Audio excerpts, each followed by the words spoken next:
I'm Bonnie Clarke, also known as Bonita Clarke, but Bonnie is my fair name. In 1989, maybe it was 88, in 88 say, we came to visit a friend who had a grandbaby here, my husband, my son, and myself. And we sat at the security entrance, which is now near the Coconut Bliss Bar, right across from the Elders Camp, for a couple of hours just smiling and saying, we want to get back there and see our friend, please. And finally they sent a little 9-year-old kid to escort us in. Very formal, very, very restrictive, or restricted. And he led us in to our friend Reggie, who was there for the first time and the only time. And how much detail do you want? Reggie was a drunk. And he always tried every drug there was, and he's gone now, and he was a wonderful person, and he was both of our best friends. He introduced Bob and me several times over 20 years before we had our first date. And Reggie said, when we finally got to him, he said, here are 3 tickets for camping passes for the 3 days. You want them? Oh, yes. Thank you. Good old Reggie. So there we were, and my son got very interested in talking about the war stories of the fair. That's what we called them, because it was a bunch of vets talking around a campfire. And at the end of the fair, he got offered a crew. Neighbors Midnight to 6 had just quit entirely. And so he got a crew, which included us, so we were on a crew. That first year, Ty got fired by a bum who he offended, we think. This is gossip, so I mean this is supposition, so you might not want to put it in the interview. In any case, he went on to another crew, and we became the crew leaders of Neighbors Midnight to 6, and we were crew leaders for several years. And then we transferred eventually to Farside, where Farside Bill and Susie were reigning at the time. Susie is a sister-in-law. So there's family, and we camped near them for many years until Bob got ill. He was in his 80s by that time, and he needed oxygen, so we started to camp down here at Tommy's place, which is gone now, Zen Acres. So there we were, plugged in to oxygen and still doing the fair. That was wonderful. Bob died, and now I'm doing the fair on my own. So my main thought about myself is I'm lonely. And the fair family is wonderful to be around because there's so many people and so many hugs and green. I love the fair. He loved the fair. Well, one of the things that I'm really aware of is how much the fair has grown in land, because every new piece they got, we mapped. And so we were here any part of the year. And at first we started camping on the yurt lawn, on a tarp. And eventually someone said, hey, why don't you guys stay at Alice's? It's much more comfortable. Hey, no problem. So we stayed at Alice's a lot. And I think the biggest changes is every year we were kind of surprised at the assignments that they gave us. One year we mapped Community Village, which is the heart of the fair, right? And we were so surprised at how far it went, how deep it went, and it was just an eye-opener. Oh my gosh, this place really has dimension, and it's like all kind of dimension. Physical on the earth dimension, and personal dimension, and philosophical dimension, and it was gorgeous.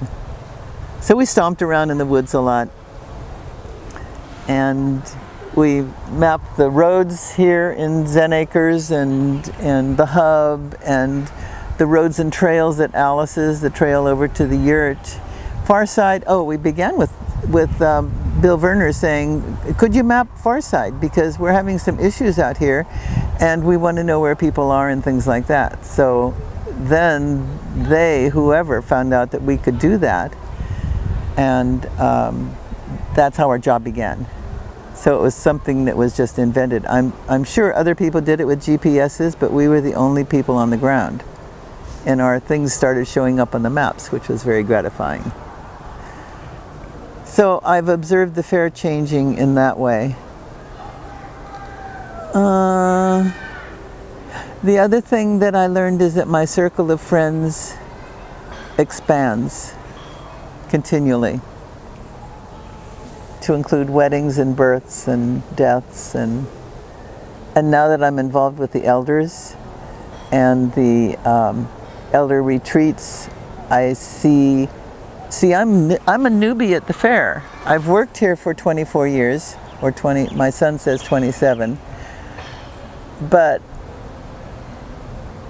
I'm new because I wasn't one of the original people. So it's so gratifying to know what went on and how those issues are developing. The issues of being on the land and still keeping the land pristine for who lives here year-round. Those poor animals for this week, heavens, or this month. It's amazing. They must have a very hard time. Changes in campsite is one of the things that's happened to almost everybody, so I don't feel like it's a novel thing to change from what was horse corral, H-O-R-S-E, which is where we first camped, to H-O-A-R-S-E, which is a stage, the horse corral.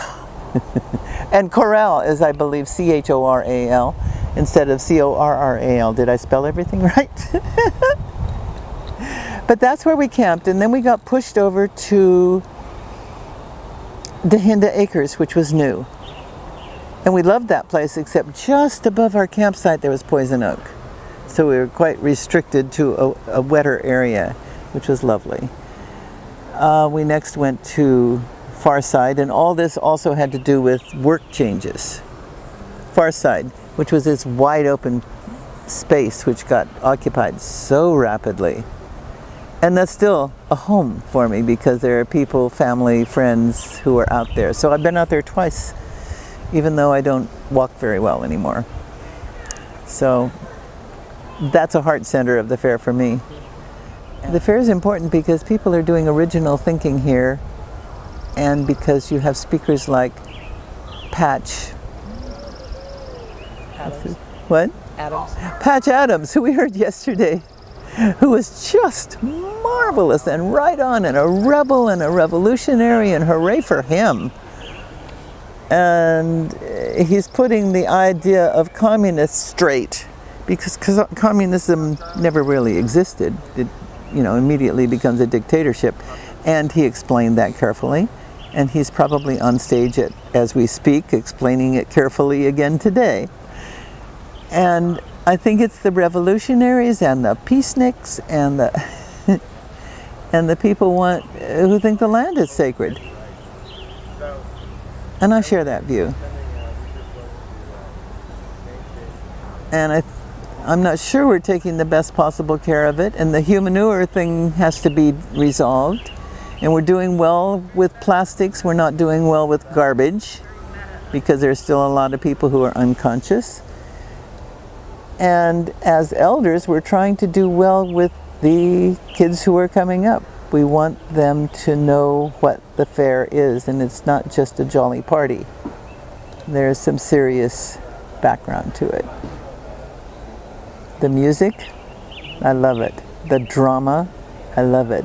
The fact that people aren't all sweetness and light, that's okay too, because that's real, and we can settle our problems with words and hugs rather than guns. So, the fair is beautiful. Well, I'm hoping we have a nice community building here. I think that the community building ought to include emergency housing for people who have needs beyond sitting on a hill, as the elders camp does. The most inconvenient place it could possibly be. It was just accidental, I know, but And we have enough land now, and probably we have enough money, especially if we use our personal resources. I mean, I have piles of lumber at home. I could bring them here, little piles. But if everybody did a little bit, we could probably have a pretty good community building. So I see that in the future. I see better ways of handling waste in the future, including humanure. I see the radio station has just happened, and that's wonderful because that's building community more than just the fairgrounds. Very important. So, and bringing the young people on in a way, I think they should have more things like the youth couple of weeks that happens later in the month. Culture Jam. Culture Jam, yeah. A lot more Culture Jam kinds of things. And maybe including whole families rather than just kids. That would be an idea. Well, I think the fair is a place to play with your ideas. That's why I have a different name at the fair, because I keep reminding myself when I call myself Bonnie that I'm a child in here and this is my playground. And I love it, and that's what everybody's doing, and it seems like a total celebration. And I think that's what we need to be doing. And I have a modification of 2 words that I put on some prayer flags that a women's group of mine made. Prayer flags, you know, in quotes kind of. And my prayer was, they had all peace and happiness and light and stuff like that. And my prayer was, have fun. And so a version of that is my mantra, have fun. I keep having to remind myself because I'm a workaholic, and I taught school for 40 years or so, and I know what hard work is and raising a family is, and I think that we all ought to be able to have fun together. Not very profound. But so essential, and something that's so easily forgotten. I know. Laughter, hugs. Yeah. It's really wonderful because people greet with their eyes and their lips, smiling and twinkling, and it's good. The fair is wonderful and it's very important to me. And it reminds me of my life with Bob, which was wonderful. The perfect friendship. You're blessed to have that. I am blessed. Yep. So thank you.